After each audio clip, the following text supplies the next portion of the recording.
বাস্তবতা যে আমাদের বাচ্চাদের জন্য বাইরে খেলার জায়গাটা আসলেই কমে গেছে।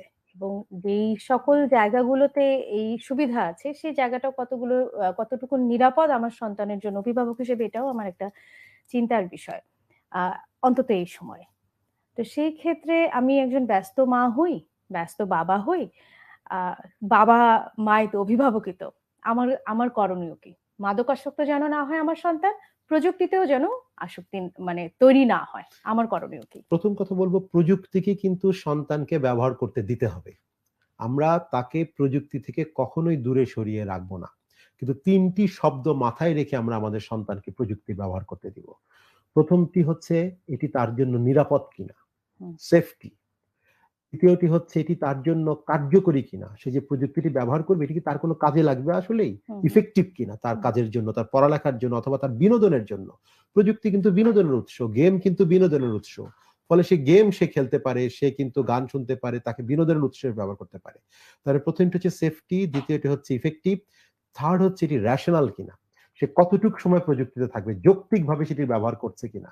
৮ ঘন্টা, ১০ ঘন্টা, ২০ ঘন্টা সে প্রযুক্তিতে থাকবে, নাকি দিনে ১ ঘন্টা ১.৫ ঘন্টা প্রযুক্তিতে থাকবে, বাকিটা সময় সে পড়ালেখা নিজের কাজে ব্যস্ত থাকবে। ৩ টি বিষয় মাথায় রেখে বাবা-মারা সন্তানকে প্রযুক্তিকে ব্যবহার করতে দিবেন এবং আমি বলব উৎসাহিত করবেন। প্রযুক্তি ব্যবহারে নিরুৎসাহিত করা যাবে না। সেফটি, effectiveness, ইফেক্টিভনেস এবং rationality। রেশনালিটি। এটি অনেকটা বিদ্যুতের মতো।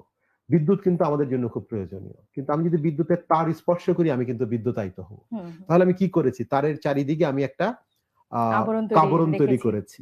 আমি একটা সুইচ রেখেছি। আমি একটা মেইন সুইচ রেখেছি। বিশেষ, বিশেষ যন্ত্রের জন্য আমি কিন্তু রিমোট কন্ট্রোলও রেখেছি। হুম, হুম। তাহলে প্রযুক্তিকেও কিন্তু আমাদের এরকম একটা ইনসুলেটর দিয়ে, সুইচ দিয়ে, রিমোট কন্ট্রোল দিয়ে, রেগুলেটর দিয়ে ব্যবহার করতে হবে। এবং বাবা-মাকে এই ধরনের ব্যবহারগুলো যাতে সন্তানেরা করে সেজন্য উৎসাহিত করতে হবে। প্রযুক্তি থেকে তাদের দূরে রাখা যাবে না। আর একই সাথে মাদক এবং প্রযুক্তি থেকে দূরে রাখার জন্য তাদের সাথে গুণগত সময় দিতে হবে। আমরা এই শব্দটা বারবার বলি। গুণগত সময়ের অর্থ হচ্ছে বেশি সময় না। হুম, যতটুক সময় সন্তানকে দেবেন, ততটুক সময় যেন তার সাথে একটা ইন্টারেকশন থাকে। তার সাথে যেন একটা মিথস্ক্রিয়া তৈরি হয়। তার সাথে হুম, কথোপকথন থাকে। তার সাথে ভাবের আদান-প্রদান।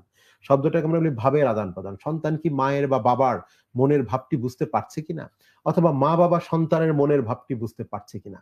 এই পারস্পরিক ভাবের আদান-প্রদান যত থাকবে, তখন কিন্তু তাদের বাবা-মার সাথে বন্ডিংটা ভালো হবে।